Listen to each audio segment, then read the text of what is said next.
Hai hai hai. Halo semuanya. Di sini saya akan memberikan contoh nyata dari PT Unilever Indonesia, yaitu perusahaan yang menerapkan langsung program CSR. Untuk penjelasan selanjutnya, mari kita simak.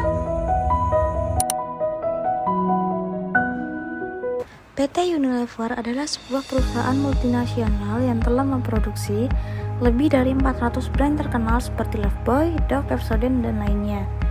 Namun, tidak hanya berorientasi pada profit, PT Unilever juga melakukan kegiatan CSR untuk memenuhi tanggung jawab lingkungan dan sosial dalam rangka berkontribusi pada misi pembangunan berkelanjutan.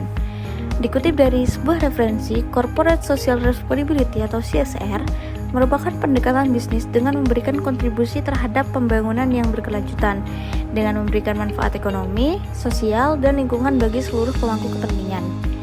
Diatur pada pasal 2 Peraturan Pemerintah Nomor 47 Tahun 2012 tentang Tanggung Jawab Sosial dan Lingkungan Perseroan Terbatas, yang tertulis setiap PT selaku subjek hukum mempunyai tanggung jawab sosial dan lingkungan.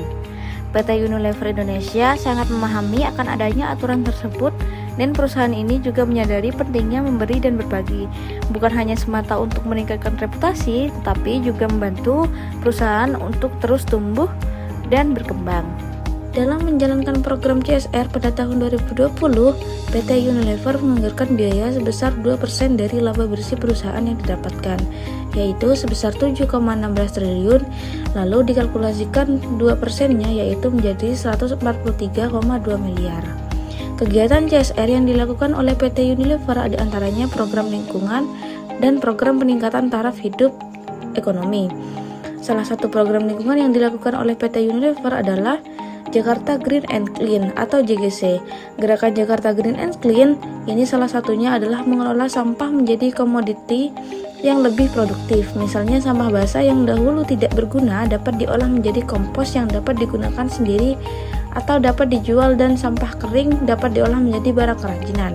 Tujuan dari program ini adalah menyadarkan, memberdayakan, serta menampung keinginan masyarakat untuk kembali menghijaukan lingkungan dan berbuat bijak dengan sampah rumah tangga yang dihasilkan dengan konsep reduce, reuse, and recycle. Dengan adanya program ini, sampah-sampah yang tertumpuk menjadi terurai dan dapat dimanfaatkan menjadi barang bekas yang berguna, dan juga menambah ilmu pengetahuan warga di sekitaran agar terlaksananya program ini mengenai jenis-jenis sampah dan cara mendaur ulangnya menjadi bertambah. Program peningkatan taraf hidup dan ekonomi yang dilakukan PT Unilever adalah salah satunya, yaitu program pengembangan tani kedelai hitam sejak tahun 2001. Tujuan dari program ini adalah membantu ekonomi para petani kedelai hitam dengan cara meningkatkan hasil produksi kedelai hitam melalui kegiatan pemberdayaan secara berkelompok yang juga akan meningkatkan keuntungan bagi perusahaan berupa pengelolaan bahan baku kedelai hitam menjadi kecap yang dipasarkan oleh perusahaan. Selain itu, PT Unilever menyadari bahwa perempuan memiliki potensi untuk mendorong kemajuan masyarakat. Terbukti dari rilisnya program pemberdayaan perempuan Saraswati sejak tahun 2006 yang memperkuat program pemberdayaan petani kedelai hitam. Dengan demikian, kedua program tersebut dapat memberikan perbaikan taraf hidup keluarga petani secara menyeluruh. Program tersebut sejatinya terbentuk atas dasar kesadaran Unilever bahwa operasi bisnisnya memiliki dampak yang signifikan bagi kehidupan para petani yang terlibat dalam rantai produksi, salah satunya produksi kecap Bango. Berbagai program CSR yang telah dilakukan PT Unilever Indonesia telah memberikan banyak dampak positif. Di antaranya yang pertama adalah lingkungan menjadi bersih, lalu yang kedua adalah mensejahterakan ekonomi petani kedelai hitam, lalu yang ketiga lapangan pekerjaan itu bertambah. Nah, jadi kesimpulannya, program CSR yang telah dilakukan PT Unilever Indonesia yang paling menonjol adalah daur ulang dan juga pengembangan petani.